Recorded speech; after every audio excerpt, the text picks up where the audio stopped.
Villar Holdings at ilang opisyal binigyan ng palugit hanggang April 20 para daw po sa kanilang counter affidavit. Ay, nako si Erlo Bringas. Erlo, ano ba nangyari dyan? Kuya Jed, binigyan ng palugit ng Department of Justice ang Villar Holdings para magsumite ng kanilang counter affidavit na hanggang April 20, 2026. Kaugnay pa rin yan ng kaso ng market manipulation at insider trading na isinampa ng Securities and Exchange Commission.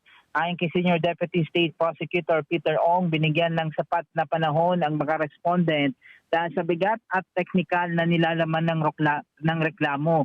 Initasan na rin ng DOJ na personal humarap ang mga respondent sa April 20 alas 2 ng hapon para panumpaan ang nilalaman ng kanilang mga salaysay.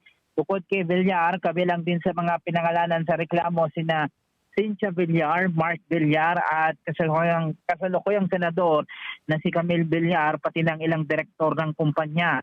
Ayon sa SEC, ang reklamo ay patungkol pa rin sa financial statement ng kumpanya noong 2024 na nagdeklara ng mahigit 1.33 trillion pesos na assets.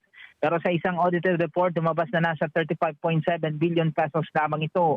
Iniimbestigahan din ang umano'y pagbili ng mahigit 73,000 na shares ni Camille Villar bago ang paglabas ng asset disclosure na posibleng anyo ng insider trading. Samantala, tanging si Gart Castañeda lamang ang nakapagsumite ng counter affidavit sa original na deadline. Ang iba namang respondent ay sumite na rin ang isang omnibus motion na humihiling na itigil muna ang investigasyon at ibalik ang kaso sa SEC. Amunan Lipez, balik sa inyo.